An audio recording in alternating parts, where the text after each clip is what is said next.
Hello there everybody, and welcome to yet another video, and welcome to yet another review video. Today we are reviewing yet another short story from the Warhammer Horus Heresy of the collection The Age of Darkness. We are slowly getting through it. There's a lot of other things that I have to be doing at the present moment, besides job and working out and social life. I've got some writing projects that I'm working on, so there should be an update very soon.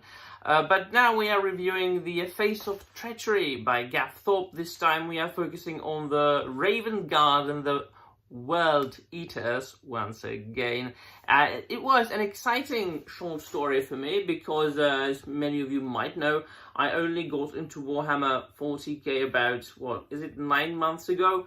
And even though I have been able to get through about, at this point, is it about 25, 26 novels, and I have started getting through old codexes, and I've ventured into 1 or 2 Lexicanum entries, although I don't appreciate that. I don't like Wikipedia entries when I'm getting into something new, or lore videos. I don't watch them at all. I just like to experience things firsthand in books. So despite all that, it was really like my first time, not really the first, because they appeared when Istvan V was initially described in the initial Horus Heresy trilogy, but like my first direct exposure to the Raven Guard, and I'm very much interested in each and every single chapter or legion and their respective primarchs. Here we are meeting Corvus Corax. Just for a little bit, I know that there is a book in the Horus Heresy series, I think specifically called Corax, which I will get to very, very soon. However, we are dealing with, basically post-Istvan V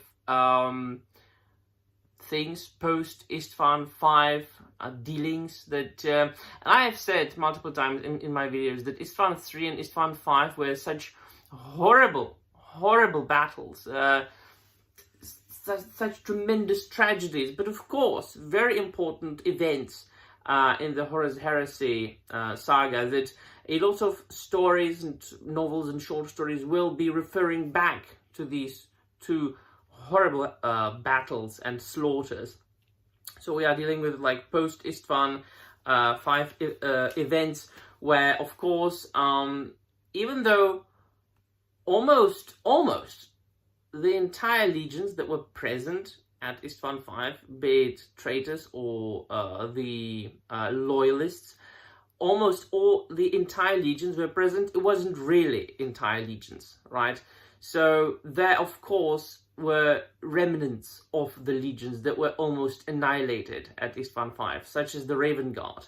Some of them were sent away, some of them just weren't present, some of them arrived later. And we are dealing with one such ship of the Raven Guard arriving later at the site, and realizing, like scanning the area, analyzing the debris that they saw there. Of course, Istvan V and Istvan III, this wasn't just about the ground battle on the surface of the planet, but also in the orbit and in space. So analyzing the debris and what, the remains were there, they found out what happened.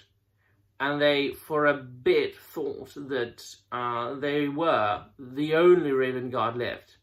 Well, of course, then, fortunately, they found out that Corvus Corax actually lives, and that a considerable number of their legion still lives.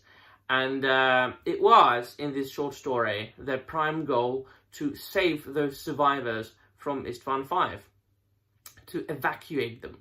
But unfortunately, of course, there's a lot of traitors still around, and as we progress more and more into the Horus Heresy, the more and more traitors are going to be there in the galaxy. And so, especially then, around Istvan IV and we are dealing with Istvan III, 4 and 5 around these planets.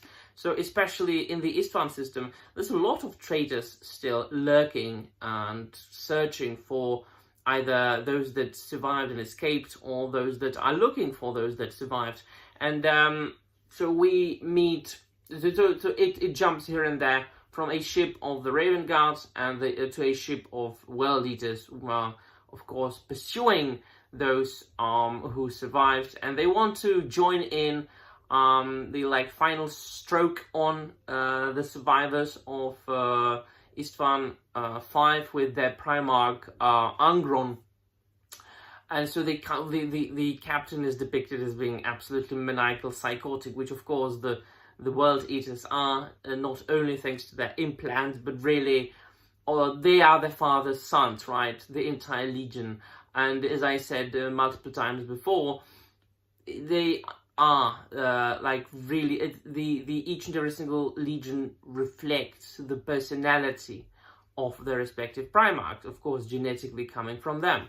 And so he can't wait for, because in the past he had been denied the opportunity to join in the drop site battle, and now he wants to make up for it, but he's constantly being bothered by Horus's emissary, who is present on the ship with them, and we don't know who that is until the end of the short story.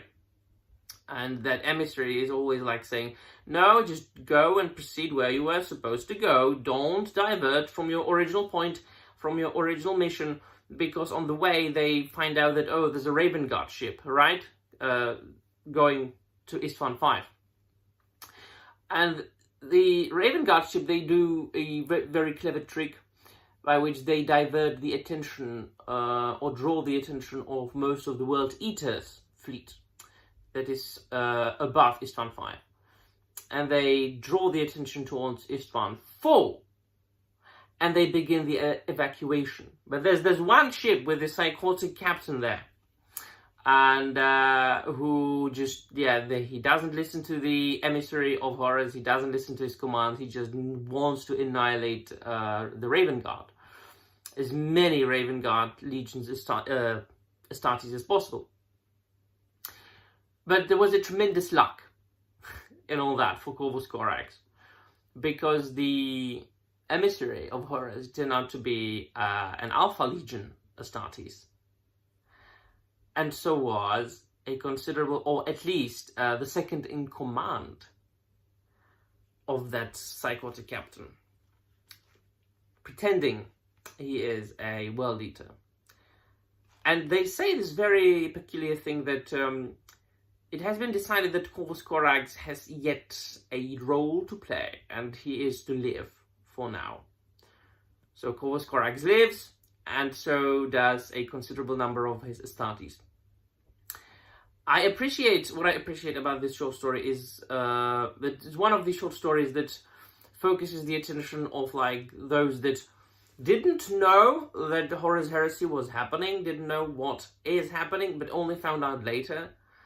And it focuses on their reaction, and it focuses on the aftermath of those great battles. Because it's all about that, right? It's not just, it was sometimes depicted in those very cliche fantasy stories. There was a battle, and the good guys versus the bad guys, and the good guys won, and then they all lived happily ever after. No, there are consequences, there are aftermaths of such great and horrible events. And sometimes those aftermaths can be even more horrible than the original event.